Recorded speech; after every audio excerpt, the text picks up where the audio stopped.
Hey guys, welcome back to my channel. Today I'm back with another video. Today I'm going to be doing a review on Archer's Voice. This was actually one of my favorite reads for the month of March and I thought I would do a review. So if you want to hear my thoughts on this book, just keep watching. Alright guys, I'm going to do my very best to give you guys a general idea of what this story is about without giving too much away. I do really believe this is a book worth reading. I really enjoyed it. In fact, I finished it in just one day. I couldn't go to bed without finishing the rest of the book, so definitely check it out. But I'm going to get right into the plot.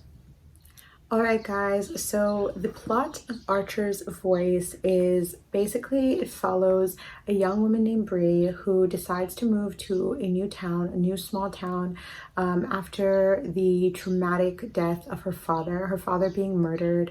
She went through a very traumatic experience and really just wanted a clean slate, wanted to start over. So she decided to pack up her life and move away even for a little bit just to kind of clear her mind. In this new town, she meets Archer, kind of like the town recluse, and he can't speak.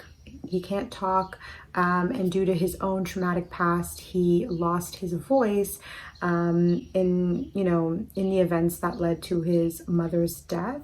Archer is definitely not a people person, and that's something Bree quickly realizes shortly after getting to know him. She realizes he is more isolated and prefers it that way. I think it's all he really knows, so it's not really something that I think it's like something that he just kind of doesn't know any different. And as far as the town side of it, they sort of stay away from each other. And I think on the town side, they kind of, because it's such a small town, everyone kind of hears things, hears gossip, and have formed their own opinions about him and Archer's family. And then on Archer's side, it's like I said, it's all he really knows. Everything kind of happened to him at a really young age, and he was taken in by his uncle, who was also kind of isolated from the town himself. And it kind of was like, because he's associated with him, he kind of got the same label, if that makes any sense.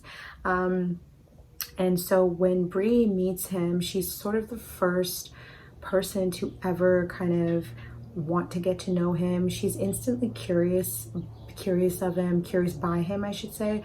When she meets him, after meeting him, wanting to know more, she asks a lot of the other people in the town about him, just to kind of get a gauge of like who he is and like why he chooses to be on his own. She slowly works up the courage to kind of communicate with him, I should say, and just learn more about him. And from Archer's perspective, Bree is kind of the only person who's ever put in any effort to get to know him. He has literal family in that town that doesn't talk to him or even try to communicate with him.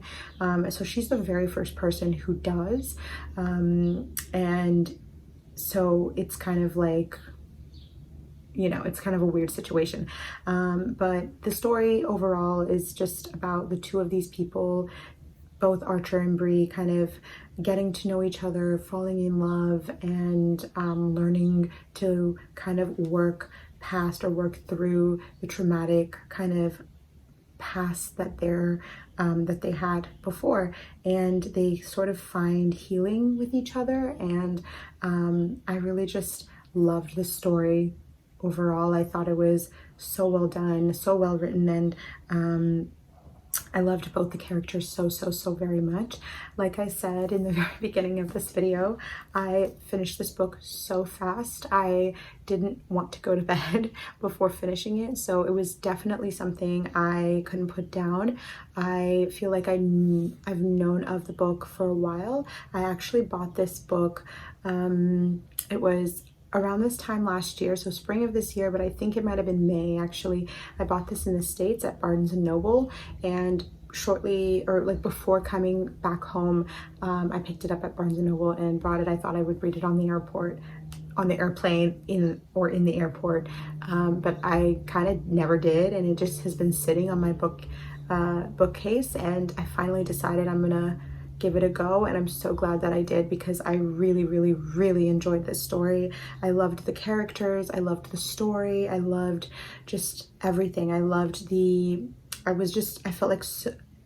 I felt like I could fully just immerse myself in the book, and that's what I love when it comes to reading. It's one of my favorite things, is just kind of being able to forget about your own life and kind of go full in on, you know, the story, the characters, kind of the world the author writes about. So I loved this book, and I highly recommend it. If it's a story that you heard, I mean, a book you've maybe heard about or seen and you don't know about picking it, you've seen it in the bookstore and you don't know about picking it up, I really, really loved it. So definitely 10 out of 10 recommend.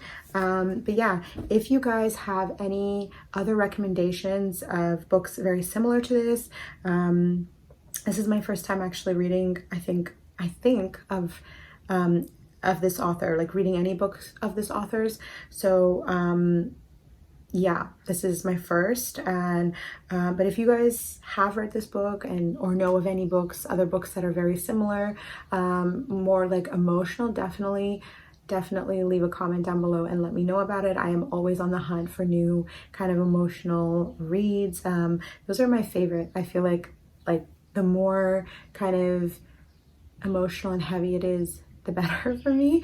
And I've just recently been on sort of like in the mood for books like that. So let me know in the comments, and be sure to like this video if you guys want to see more book reviews. I love making them.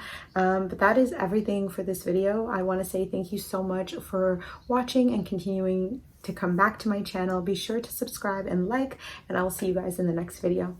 Bye.